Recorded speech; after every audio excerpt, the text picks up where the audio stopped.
৳৫ স্মারক মুদ্রা স্বামী সুব্রমণিয়াম। এই কয়েনটি বর্তমান বাজারে প্রচুর পাওয়া যায়। তা এই কয়েনের মধ্যে একটা রেয়ার কয়েন আছে, ঠিক আছে, যার দাম প্রায় বেশ ভালো, মূল্যবান কয়েন। তাই আমি ভাবলাম এই কয়েনটা নিয়ে একটা ভিডিও করি। তা কয়েনটার ব্যাপারে জানতে গেলে ভিডিওটি পুরো দেখুন, স্কিপ করবেন না, তাহলে বুঝতে পারবেন না, ঠিক আছে। তা ফার্স্ট এই কয়েনটি যে 2010 সালে রিজার্ভ ব্যাঙ্ক অফ ইন্ডিয়া 4টে মিন্টে মিন্টেজ করে: Bombay mint, Calcutta mint, Hyderabad mint and Noida mint.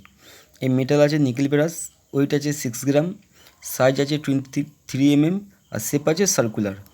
তবে ক্যালকাটা, হায়দ্রাবাদ আর নয়ডা, এই যে 3টে ক্যাটাগরি কয়েন, এগুলো প্রচুর মিন্টেজ হয়।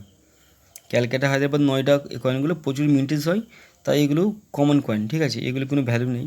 ওই ৳5 কয়েন যদি কন্ডিশন ভালো থাকে, কেউ যদি কালেকশনের জন্য রাখতে চাই, হয়তো ৳10 দেবে, তার চেয়ে বেশি না। এবারে over side and reverse side নিয়ে একটু কথা বলি। এই ওভার সাইডে অশোক স্তম্ভ আর তার নিচে ডিজিটাল 5 লেখা, ঠিক আছে, এই ধরনের 5কে ডিজিটাল 5 বলে, এটা ভালোভাবে জেনে নিন। আচ্ছা, বাম দিকে আছে ভারত আর রুপি হিন্দিতে লেখা, আর ডান দিকে আছে ইন্ডিয়া আর রুপি, এটা ইংলিশ লেখা। আর রিভার্স সাইডে কী আছে? রিভার্স সাইডে লেখা আছে সি সুব্রমণিয়াম বার্থ সেন্টেনারি। আর 1910 থেকে 2010 সালে এই কয়েনটা মিন্টেজ হয়। আর নিচে আছে ডায়মন্ড মিনমার্ক। ডায়মন্ড মিনমার্ক মানে হচ্ছে বোম্বে মিন্ট, ঠিক আছে। ডায়মন্ড মানে কী বলে, বরফি টাইপের ঠিক দেখতে হয়, আর ডায়মন্ড টাইপের দেখতে হয়, সেটা হলো বোম্বে মিন্টি কয়েন।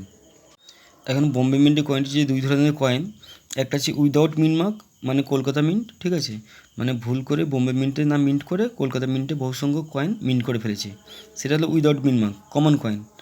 সেটা দেখলে মনে পড়ে কলকাতা মিন্টে কয়েন, ঠিক আছে, তাতে কোনো মিনমার্ক থাকবে না।